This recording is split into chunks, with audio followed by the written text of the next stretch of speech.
coming up next, we have, I can't say a fellow Chicagoan because I'm not from Chicago, but Ernie is, so I feel like I am, but that's beside the point. Give it up for Janet.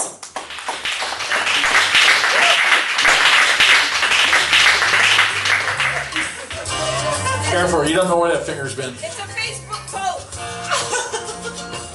Hi there. I have to play my Chicago musical before I come up here, and I like seeing the Chicago Hat earlier this evening. And it's 9-year anniversary today, and I was trying to think of anything for nines, and I couldn't come up with anything, so the only thing I could come up with were firsts. So I have 3 poems that relate to firsts. I've been living in Austin, Texas for about a year. And this is the first poem I wrote about actually having a home in Austin. And actually, it was a poem that I read at the first feature I've ever had in Austin. And this is called Everything Is My Home. I've always thought I was a child of the world. I feed off the energies of the universe. Everything is bound together intrinsically, so everything is my home. And nothing is my home. I feel so connected with everything, and at the same time, I feel so isolated.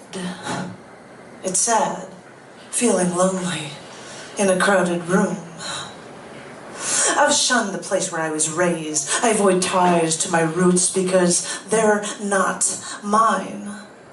I've told you, atom by atom, I'm a product of stardust. And where I am home is everywhere else.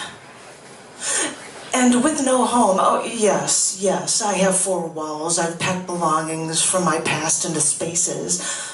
But all this time, my roots have searched for ground to seep into while I remain gasping for air. Now I found a place with you, and when I walk out into my door at night, waiting there right outside my front door, my favorite constellation in the night sky is right there to greet me.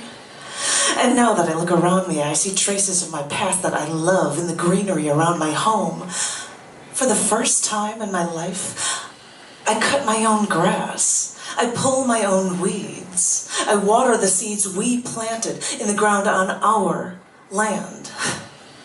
And I'm wondering if I can finally take a deep breath. Inhale. Exhale. Because I've never had roots. I want you to understand this. But I wonder if I can rake my fingers through this dirt. Our dirt. On our land. Well, maybe we can get our hands a little dirty and finally have a place we can call home. Thank you.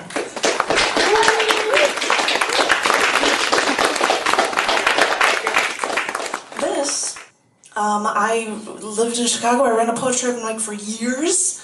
And this, on the first day I ever ran that poetry open mic, in January of 2010, this is the first poem I read as a host of that open mic. So I'm sharing that with you tonight. This is called The Battle at Hand. I want you to know that I was on a mission when I saw you, and that I was a warrior, and you were just a helpless victim that couldn't fight my weaponry. That wouldn't fight my weaponry. And I would come into town and pillage and rape and pillage, depending on how you put it. And rape is such a hard, harsh word, you know, entirely inappropriate for this. Because I made sure that you wanted me before it was all over. Because I have a knack for doing that when I fight my battles. This is how I care to think of you. I was on a conquest, and I came fully equipped with ammunition. I had bayonets. I had a rifle with rounds of bullets on a chain thrown over my shoulder. I had a .22 caliber magazine-loaded handgun. And I didn't even need to use the hand grenade or the tear gas. Even before I started using my tongue as a weapon with a kiss, I used it as a weapon with words. And I knew I had you won over from the start. You looked at me when I spoke, and I think you might have actually wanted to listen to me. And I would never have to resort to violence to get what I wanted from you. We seldom had opportunities before, and there wasn't much of an opportunity here, but we made one, and we somehow made it work. And I know I wasn't ready for a battle before, but I want you to know that I came ready to fight. And I didn't care the circumstances or whether or not we had to be quiet, because we didn't want to find anybody else to find out. And no one did. And no, it was not a momentous moment in my life. It was just a moment, a conquest, a battle. And in my own mind, I won the war. People thought we would never get along, but I knew better. I know there's no such thing as not getting along with me. And I know that I can make anyone like me, as I did with you. You were easy prey, you know.